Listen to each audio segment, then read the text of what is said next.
রাষ্ট্র পরিচালনার দায়িত্ব পেলে উত্তরাঞ্চল রক্ষায় পদ্মা ব্যারেজ নির্মাণের ঘোষণা দিয়েছেন বিএনপি চেয়ারম্যান তারেক রহমান। রাজশাহীর মাদ্রাসা মাঠের জনসভায় কৃষকদের জন্য 10,000 টাকা পর্যন্ত কৃষি ঋণ সুদসহ মওকুফের অঙ্গীকার করেন তিনি।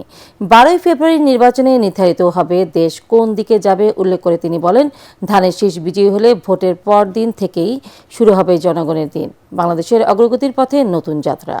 বিশৃঙ্খলার মাধ্যমে কেউ নির্বাচনের পরিবেশ বানচালের চেষ্টা করলে অন্তর্বর্তী সরকারকে কঠোর হাতে তা দমনের আহ্বান জানান বিএনপি চেয়ারম্যান। রাজশাহী থেকে মোহাম্মদ মনিরুজ্জামানের ক্যামেরায় বিস্তারিত জানাচ্ছেন আমাদের বিশেষ প্রতিনিধি মনির আহসান। করব কাজ সবার আগে বাংলাদেশ। পদ্মাপাড়ের জেলার রাজশাহীর সমাবেশে বিএনপি প্রধান তারেক রহমান যখন এসে পৌঁছান তখন মধ্য দুপুর। মাদ্রাসা মাঠের সমাবেশ পরিণত জনসমুদ্রে।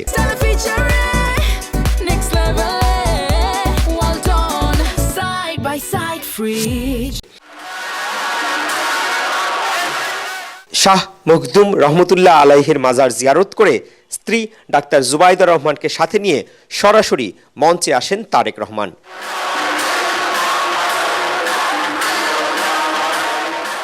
ধানের শীষ আর তারেক রহমানের জয়ধ্বনিতে তখন মুখরিত সমাবেশ প্রাঙ্গণ। 2 দশক পর রাজশাহীর মাটিতে নেতাকর্মী সাধারণ মানুষের অভূতপূর্ব সাড়া পেয়ে উপস্থিত জনতার প্রতি কৃতজ্ঞতা জানান বিএনপি প্রধান। রাজশাহী, চাঁপাইনবাবগঞ্জ, নাটোর থেকে আসা নেতাকর্মীদের উপস্থিতি ছড়িয়ে পড়ে শহরের প্রধান সড়ক থেকে অলিগলি। অতীতের রাজশাহী সফরের স্মৃতিচারণ করে তারেক রহমান বলেন, পানির অভাবে পদ্মা এখন মৃতপ্রায়, উন্নয়ন বঞ্চিত রাজশাহীবাসী নানা সংকটে জর্জরিত। আমাদের তিস্তায় পদ্মা ব্যারাজের কাজ আমরা শুরু করব, বরেন্দ্র প্রকল্পের কাজ আমরা শুরু করব, 10,000 টাকা পর্যন্ত কৃষি লোন মওকুফের কাজ আমরা শুরু করব।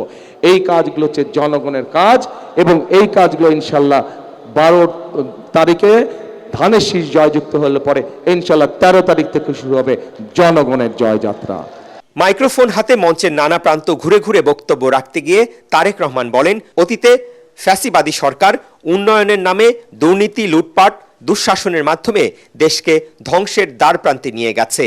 তিনি বলেন, 12 ফেব্রুয়ারি নির্বাচনে নির্ধারিত হবে বাংলাদেশের ভবিষ্যৎ। আমাদেরকে সিদ্ধান্ত নিতে হবে যে আমরা আগামী দিন দেশকে কোন দিকে পরিচালিত করব। দেশকে আমরা গণতন্ত্রের দিকে পরিচালিত করব নাকি দেশ অন্য কোনো দিকে চলে যাবে। নির্বাচন বানচালের নানা ষড়যন্ত্র হচ্ছে অভিযোগ করে তিনি কেউ বিশৃঙ্খলা সৃষ্টির চেষ্টা করলে তা দমনে অন্তর্বর্তী সরকারকে কঠোর হওয়ার আহ্বান জানান। আমরা ঝগড়া ফ্যাসাদ বিবাদের মধ্যে যেতে চাই না এবং যেতে চাই না বলেই আজ আমি এখানে দাঁড়িয়ে কারো কোনো সমালোচনা করছি না, কিন্তু কোথাও যদি কোনো অনাকাঙ্ক্ষিত কোনো ঘটনা ঘটে থাকে সঠিক তদন্ত করার জন্য আমরা সহযোগিতা করব, সাহায্য করব। 3 জেলার বিএনপি প্রার্থীদের পরিচয় করিয়ে দিয়ে দেশবাসীর কাছে ধানের শীষে ভোট দেওয়ার আহ্বান জানান তারেক রহমান। জনগণ যদি 12 তারিখে সজাগ থাকে, জনগণ যদি 12 তারিখে সতর্ক থাকে, 13 তারিখ থেকে শুরু হবে জনগণের দিন ইনশাআল্লাহ। পরে নওগাঁর এটিম মাঠে জনসভায় যোগ দেন তারেক রহমান।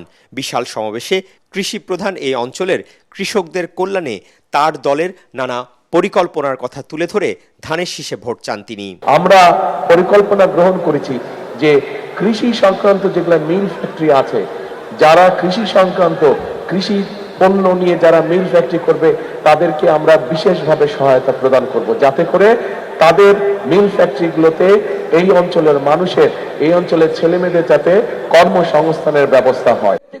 রাতে নিজ জেলা বগুড়ার আলতাফুন্নেসা খেলার মাঠে নির্বাচনী জনসভায় যোগ দেন তারেক রহমান।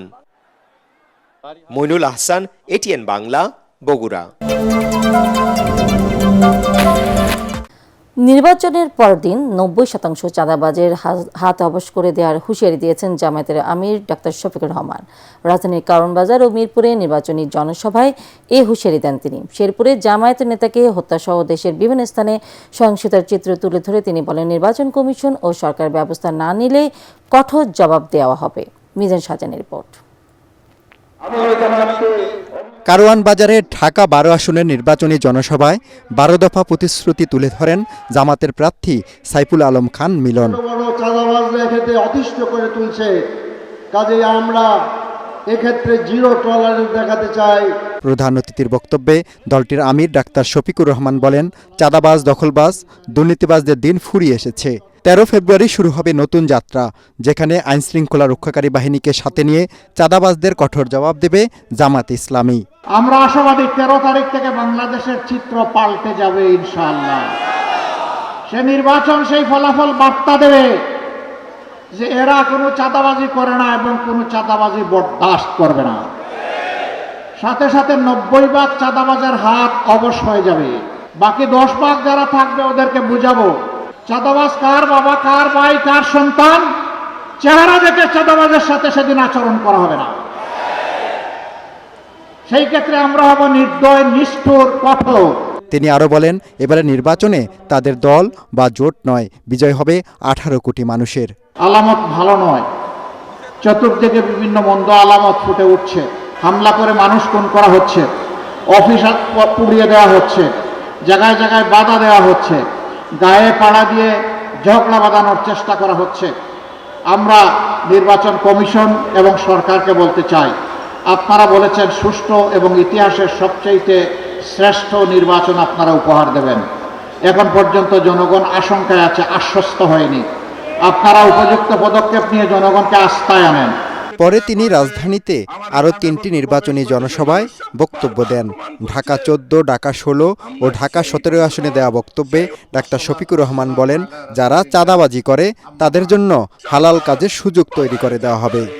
আপনি এক হাতে ফ্যামিলি কার্ড, আরেক হাতে আমার মায়ের গায়ে হাত, এই দুইটা আমরা দেখতে চাই না। মারা মিছিল করে আপনাদের কারো কাছে ফ্যামিলি কার্ড চায় না। এই মারা ইজ্জতের সাথে বাঁচতে চায়। আগে আমার মায়ের ইজ্জতের কথা বলুন। তিনি বলেন, জামাত ক্ষমতায় এলে নারীরা 5 থেকে 8 ঘন্টা ইচ্ছে অনুযায়ী কাজের সুযোগ পাবেন।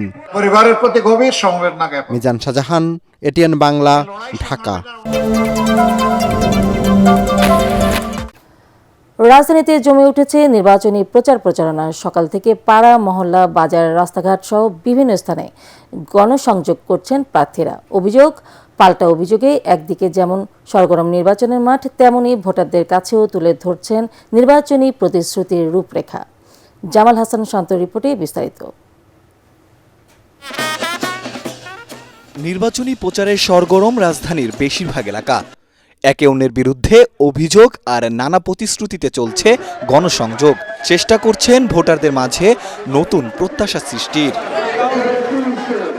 সকাল থেকেই ঢাকা 13 আসনে প্রচারণা শুরু করেন বিএনপি প্রার্থী ববি হাজ্জাজ। এ সময় জুলাই যোদ্ধাদের নিয়ে র্যালি শেষে সাংবাদিকদের বলেন, নির্বাচন নিয়ে অরাজকতা কেউ করলে ছাড় দেবে না বিএনপি।